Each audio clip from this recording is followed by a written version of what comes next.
इस वक्त की सबसे बड़ी न्यूज भारत और अमेरिका को लेकर आ रही है और इस वीडियो में हम डिस्कस करेंगे कि किस तरह से अमेरिका की एक सबसे बड़ी कंपनी भारत में आकर यहाँ पर अपना सबसे बड़ा डिजाइन सेंटर स्थापित करने जा रही है और भारत के अंदर ही अब तक की अपनी सबसे बड़ी मैन्युफैक्चरिंग फैसिलिटी यहाँ पर स्थापित करने वाली है, वो भी अमेरिका की मार्केट को पीछे छोड़कर। इसके साथ ही हम ये भी चर्चा करेंगे कि किस तरह से एक तरफ भारत का इतनी तेजी से राइज हो रहा है और दूसरी तरफ अमेरिका के अंदर जो बाइडेन एडमिनिस्ट्रेशन से अपने देश की फाइनेंशियल सिचुएशन बिल्कुल भी नहीं संभल पा रही है और अब कई ट्रिलियन डॉलर्स के नुकसान के बाद अब अमेरिका रिसेशन की तरफ एक बार फिर से चल पड़ा है, जिसके बाद अमेरिका की एक क्रेडिट रेटिंग एजेंसी ने अमेरिका की रेटिंग डाउनग्रेड कर दी है। लेकिन उससे पहले अगर आपको यूट्यूब के ऊपर इन दिनों हमारी सभी वीडियोस की नोटिफिकेशन नहीं मिल पा रही है तो हमने आपके लिए एक टेलीग्राम ग्रुप की शुरुआत की है, जिसका लिंक इस वीडियो के डिस्क्रिप्शन में है। उसको जाकर ज्वाइन कर लें क्योंकि हम जब भी यूट्यूब के ऊपर कोई वीडियो पोस्ट करते हैं सबसे पहले वहीं पर जाकर अपडेट करते हैं। दरअसल अमेरिका के लिए प्रॉब्लम्स खत्म होने का नाम ही नहीं ले रही हैं, क्योंकि अमेरिका की जितनी भी बड़ी बड़ी कंपनीज हैं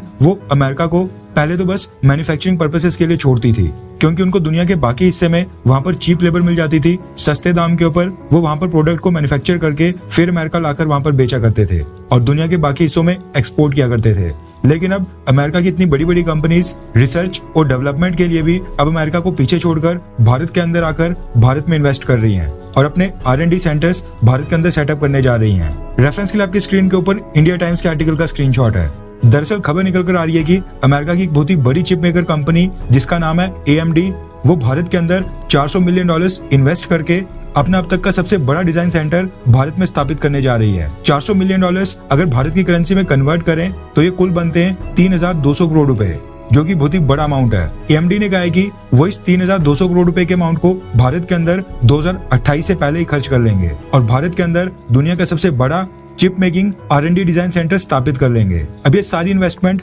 भारत के कर्नाटका स्टेट में आ रही है और AMD ने कहा है कि वो बेंगलुरु में अपना पहला R&D सेंटर सेटअप करेंगे। वैसे जिनको नहीं पता उनकी जानकारी के लिए बता दूं कि AMD कंपनी कई तरह की कंप्यूटिंग डिवाइसेस, लैपटॉप्स, कंप्यूटर और गेमिंग कंसोल्स के लिए चिप मैन्युफैक्चर करती है और रिसेंटली AMD ने अनाउंस किया था कि वो अब आर्टिफिशियल इंटेलिजेंस से संबंधित भी एक चिप बनाएंगे, जिसको लेकर AMD चाहती है कि वो भारत में यानी कर्नाटका में आकर बैंगलोर में अपना R&D सेंटर स्थापित करें और यहाँ पर भी उसका रिसर्च वर्क करें। कंपनी का कहना है कि वो स्टार्टिंग में भारत के अंदर R&D के ऊपर इन्वेस्ट कर रहे हैं, लेकिन बाद में AMD कंपनी भारत में आकर यहाँ पर चिप्स को भी मैन्युफैक्चर करेगी और उसके लिए एक नई इन्वेस्टमेंट की घोषणा की जाएगी। रिपोर्ट्स के मुताबिक AMD जो भारत के अंदर अपना R&D डिजाइन सेंटर स्थापित करने वाली है, जो कि बेंगलुरु में आएगा, उससे भारत के अंदर अगले 5 सालों के अंदर 3,000 एम्प्लॉइज वहां पर हायर किए जाएंगे और ये सारे इंजीनियरिंग रोल्स के होंगे। इसके साथ ही खबर निकल कर आ रही है कि AMD कंपनी का ये campus 5 lakh square feet area में वहां पर स्थापित किया जाएगा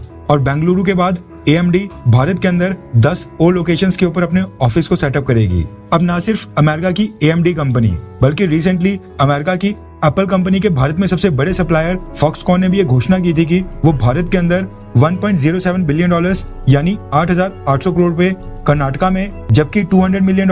यानी कि 1,500 करोड़ रुपए तमिलनाडु में अपनी मैन्युफैक्चरिंग फैसिलिटी में वहां पर इन्वेस्ट करेंगे। यानी भारत के अंदर जो भी एप्पल के प्रोडक्ट यहाँ पर बनते हैं उनकी वॉल्यूम को आगे आने वाले सालों में और भी बढ़ाया जाएगा और made in India Apple products न सिर्फ भारत बल्कि अमेरिका, यूरोप और वेस्टर्न कंट्रीज में भी जाकर वहां पर बिकेंगे। अब एक तरफ ये सारी यूएस की कंपनीज भारत के अंदर अपनी इन्वेस्टमेंट को बढ़ा रही हैं, अपने R&D सेंटर भारत के अंदर स्थापित कर रही हैं और दूसरी तरफ ये अपने खुद के देश अमेरिका को पीछे छोड़ रही हैं और इसी कारण से अमेरिका की मुश्किलें खत्म होने का नाम ही नहीं ले रही हैं। अमेरिका को लेकर खबर निकल कर आ रही है कि वहाँ पर जो बाइडेन एडमिनिस्ट्रेशन देश की फाइनेंशियल सिचुएशन को संभालने में पूरी तरह से फेल साबित हो गया है और जो यूएस की आज की डेट में डेब्ट सिचुएशन है वो जो बाइडेन एडमिनिस्ट्रेशन से कंट्रोल ही नहीं हो पा रही है, जिसके बाद अमेरिका की एक बहुत ही बड़ी क्रेडिट रेटिंग एजेंसी ने अमेरिका की रेटिंग को डाउनग्रेड कर दिया है। अब होता क्या है कि एक आम घर की तरह हर देश की सरकार साल का एक बजट बनाती है, टोटल स्पेंडिंग बनाई जाती है। स्पेंडिंग यानी वो पैसा जो सरकार को विकास कार्य, गवर्नमेंट एम्प्लॉइज को सैलरी देने,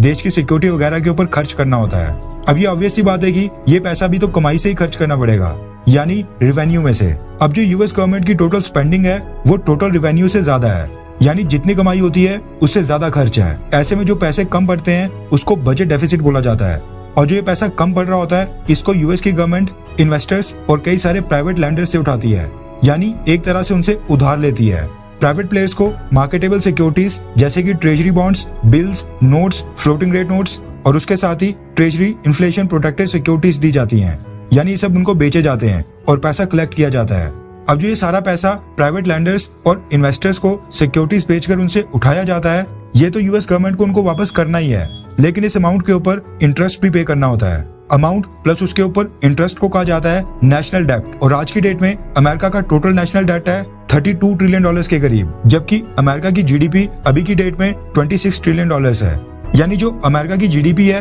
उससे भी कई गुना ज्यादा अमेरिका का टोटल नेशनल डेट है। ऐसा नहीं कि अमेरिका की यही कंडीशन पिछले कई दशकों से चल रही है, बल्कि अगर हम हाल ही में साल 2015 की बात करें तो उस समय अमेरिका का नेशनल डेट $18 ट्रिलियन तक था, और 7 सालों के अंदर ही ये डबल होकर $32 ट्रिलियन तक बढ़ गया है। और इसी वजह से दुनिया भर की बड़ी बड़ी क्रेडिट एजेंसीज अमेरिका के डेट को लेकर काफी चिंतित हैं। अब इस समय अमेरिका के लिए अपने नेशनल डेट को कम करना बहुत ही ज्यादा इंपॉर्टेंट है, लेकिन ये चीज जो बाइडेन एडमिनिस्ट्रेशन से अमेरिका के अंदर वहां पर हो ही नहीं पा रही है। ऐसे में फिच रेटिंग्स एजेंसी ने यूनाइटेड स्टेट्स ऑफ अमेरिका की गवर्नमेंट की क्रेडिट रेटिंग को डाउनग्रेड कर दिया है और कहा है कि अमेरिका के अंदर जो फेडरल, स्टेट और लोकल लेवल के ऊपर वहां पर डेब्ट क्राइसिस लगातार बढ़ते जा रहा है, उस चीज से वो काफी चिंतित हैं। इसलिए उन्होंने अमेरिका की क्रेडिट रेटिंग को AA+ से डाउनग्रेड करके AAA कर दिया है। इसके साथ ही फिच ने यह भी कहा है कि उनको इस बात का अंदेशा लग रहा है कि इस साल के एंड में आते आते अक्टूबर, नवंबर और दिसंबर का, और जो अगले साल 2024 के पहले 3 महीने होंगे, उसमें अमेरिका के अंदर वहां पर एक माइल्ड रिसेशन आएगा, यानी अमेरिका आर्थिक मंदी की ओर बढ़ रहा है। अब जो फिच ने यहाँ पर अमेरिका की गवर्नमेंट की क्रेडिट रेटिंग को डाउन किया है, इसका मतलब है कि यूएस गवर्नमेंट की सिक्योरिटीज, बॉन्ड्स, ये सब परचेज करना इन्वेस्टर्स के लिए ज्यादा रिस्की है, और इसी वजह से अब यूएस गवर्नमेंट जो भी सिक्योरिटीज सेल करके प्राइवेट लेंडर से पैसा उठाएगी, उसके लिए यूएस गवर्नमेंट को पहले से ज्यादा इंटरेस्ट पे करना पड़ेगा, यानी कि ज्यादा पैसा खर्च करना पड़ेगा, जिसका मतलब है कि अमेरिका की गवर्नमेंट के ऊपर नेशनल डेट और भी बढ़ेगा। इसलिए जैसे ही फिच ने यूएस गवर्नमेंट की क्रेडिट रेटिंग को और भी नीचे गिराया, जो बाइडेन एडमिनिस्ट्रेशन का रोना धोना एक बार फिर से स्टार्ट हो गया है। और जो बाइडेन एडमिनिस्ट्रेशन कह रहा है कि फिच ने ऐसा करके काफी गलत किया है, और जो बातें और जो दावे फिच कर रहा है वो पूरी तरह से गलत हैं। वैसे जो अमेरिका की फाइनेंशियल सिचुएशन है और जो अमेरिका का नेशनल डेट लगातार तेजी से बढ़ रहा है, उसको ना ही जो बाइडेन रोक पाए हैं और ना ही पिछले प्रेसिडेंट डोनाल्ड ट्रंप। लेकिन अगर भारत के एंगल से देखा जाए तो डोनाल्ड ट्रंप भारत के लिए कई मायनों से काफी मददगार साबित हुए थे। वैसे आपको क्या लगता है कि अगले साल जो अमेरिका के अंदर वहां पर इलेक्शंस होने हैं, उनमें जीतकर कौन सामने आएगा, डोनाल्ड ट्रंप या फिर जो बाइडेन? नीचे कमेंट करके अपनी राय जरूर बताएं।